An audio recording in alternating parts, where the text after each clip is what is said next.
ఓం నమ శివాయ శంభో శంకర హరంబర మాదేవ ఏడుకొండలవాడ వెంకటేశ్వర యా లక్ష్మీ నరసింహస్వామి నీ పాదాల సాక్షిగా అదృష్టం రేఖాటంలో ఇప్పుడు కర్కట రాశి వారికి ఎలా ఉంది చూద్దాం. నమ్మ కర్కట రాశి వారికి ఎలా ఉంది ఒకసారి చిలకమ్మ చూడు.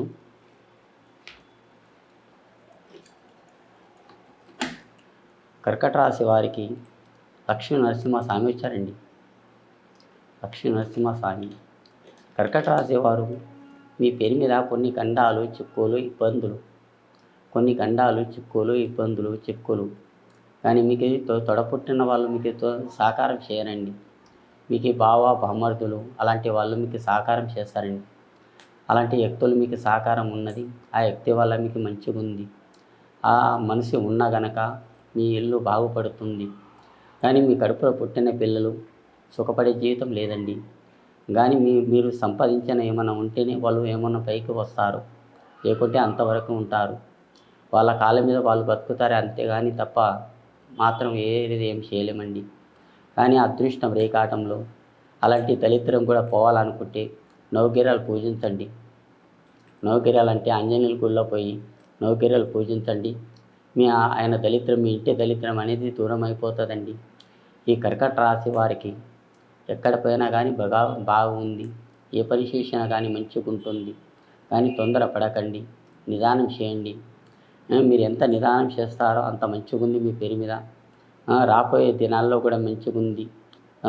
మీకు కాబోయే రేఖాటంలో కూడా బాగుంటుంది. ఈ సంవత్సరం రేఖాటంలో కానీ అనుకున్న పనుల్లో కానీ మంచి గడియలు ఉన్నాయి, మంచి సమయం ఉన్నాయి. మీ అనుకున్న పనులు మీకు బాగా జరుగుతున్నాయి. ఈ సంవత్సరంలో కానీ ఏదైనా కొత్త ఇల్లు, కొత్త జాగా, కొత్త సమయం, మీ చేతిలో ఒక పెళ్ళి చేయాలనుకున్నా కానీ ఈ శ్రీరామనవమి వెళ్ళిపోయిన తర్వాత మీకు మంచి గడియలు ఉన్నాయండి. ఈ శ్రీరామనవమి వెళ్ళిపోయి మీ అనుకున్న పనులు మీకు బాగా జరుగుతాయండి. మీరు ఏ పని చేసినా కానీ మంచిగా ఉంది. ఆ భగవంతుని దయ వల్ల మంచి గడియలు ఉన్నాయండి. ఏం డౌట్ పడకండి. మీ అనుకున్న పనులు మీకు బాగా జరుగుతాయి. ఆ భగవంతుని దయ వల్ల మీకు ఎక్కడ పని మీకు కాపాడుకుంటారు. ఇంకా చూడండి, మీ పేరు మీద ఏదైనా కానీ ఏమన్నా నరఘోషం మీ ఇంటి మీద ఏమైనా ఉంటే ఒక గుమ్మడికాయ తీసుకొని మీ ఇంటి మీదకి వెళ్ళి 3 సార్లు దిగదుడిసి పొలకొట్టండి.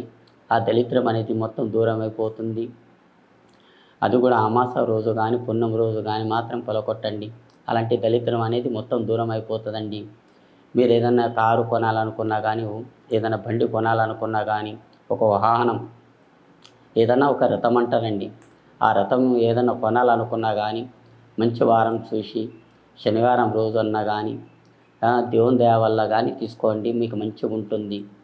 ఇంకా మీకు రాబోయే దినాల్లో కూడా మీకు మంచి కలిసి వస్తుందండి.